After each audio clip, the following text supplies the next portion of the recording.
Honestly, the world that is depicted in business school is not reality. And I want to explain what do I mean by that. And I think it's actually really wrong. I think the vast majority of reality actually is a lot of boredom for most people. It's actually really mundane, boring things where we have a great deal of routine, where we're doing the exact same thing every single day. And most people's reality is not the sort of big thing that we get taught or that we would teach in any school. And I think this is where the disconnect actually happens for most people, is that we think that we should be doing sort of very sophisticated things, right? So I remember doing all these differential equations in my engineering undergrad. I did engineering in my undergrad.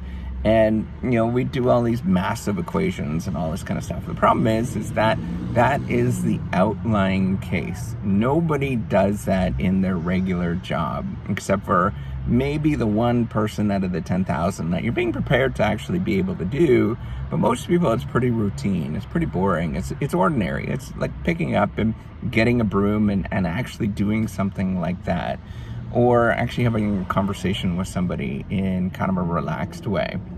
Now, the problem with the sort of stories that are being told in business school, it's not necessarily the fault of the students. It's actually the fault of the research that's being generated. And our job is to actually generate really interesting things. And so we look at phenomena that are just pretty peculiar, to be honest. That's what we're driven to do. We're not driven to say, there's only a few people I know of that actually studies the sort of normal behavior of what things actually look like, the sort of routine, consistent, kind of boring stuff that happens. And most of us study these sort of rare situations, these kind of crazy things that are one-off, that are not representative of anything. Or we study something like the world's largest business, whatever that might be. I don't know. We study things about like getting some super finance thing or whatever. And all this stuff, it's nice, but it's not representative of reality. You got to remember, our reality and how we actually do business, what we actually do, is really, really boring. Our mundane lives are mundane. That's the joy of it in a lot of different ways, right? We're just kind of ordinary people. And I think we need to stop teaching about the sort of spectacular things, the unusual things, and really focus on, okay, what is it that people's real lives actually look like? And this is a lot more closer to what is called phenomenology or ethnographies, where people just go and they just look to see what real life is. Now, the problem is, if I tell you what real life is and I tell you that it's boring, the people that are critiquing the research that I generate are going to say, well, that's not exciting, and so you can't get that published. And B, if I was to tell students, and anybody, right? I was actually have a conversation with them and say, hey, your life is going to be spectacularly boring, but it's your goal to manage that boredom. It's your goal to figure out how to succeed despite having that boredom. What does it actually look like? What does it mean to be consistent? How do I actually deal with these things in a day-to-day life? So your job is not to do any sort of spectacular thing. I think that's a problem. We can't teach people that kind of stuff. That's silly to actually teach people that kind of stuff. But we need to really start focusing on, what does the day-to-day actually look like? What does a grinding day look like? Why do we have emotions at the end of the day where we just feel wiped? What is it that makes us get up and go and do those kind of really basic, sort of simple things? That's real life. That's my real life, and I'm assuming it's probably your real life. And that's where people actually make a lot of mistakes. It's not because of, that they're not knowledgeable and all that kind of stuff. It's not an information problem. It's never an information problem. That's the thing that I think most business schools, most education, whatever, gets wrong.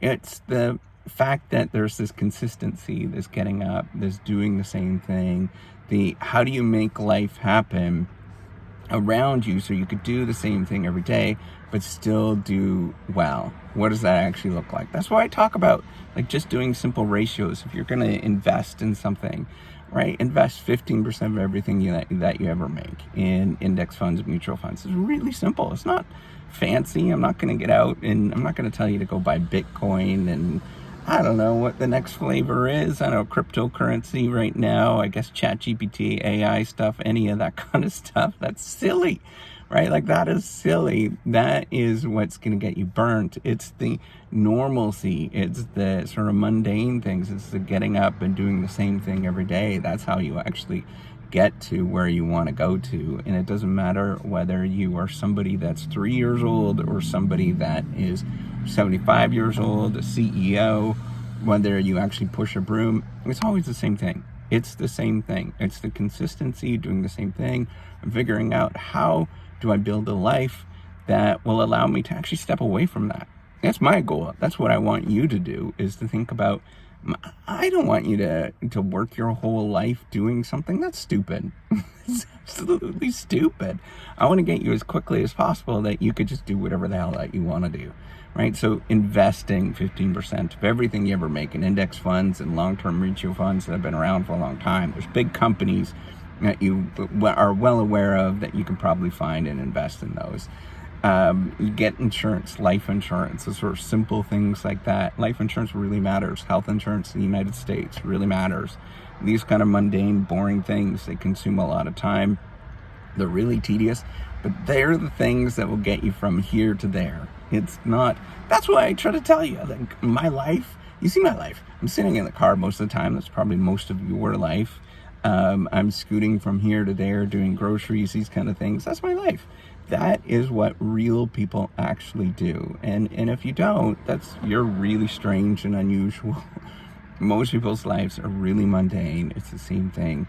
Getting up and learning how to deal with this consistency every day and learning how to invest and do well every day so that someday, and I hope by the time, my goal, if you started when you're 25, and I hope that there's lots of 25-year-olds that are doing this, if you start when you're 25 and you listen to what I'm saying and invest 15% of everything you ever make into index funds, by the time that you're in your 50s, you're going to be okay and you'll be able to step away and do whatever the hell that you want to do. Now, we all have different starting points, and so we all have to think about where we're going to be and all that kind of stuff, and that's fine. Right? But just realize it takes 30 years, 40 years of doing this, doing the same thing every day, boring stuff, consistency. That's what matters. And that's what's going to get you to the finish line so that you don't have to freaking work until you're 75 years old doing something. Yes, you might love it, but who cares? You don't want to do that until you're 75 years old. All right, take care and have a wonderful day. Bye.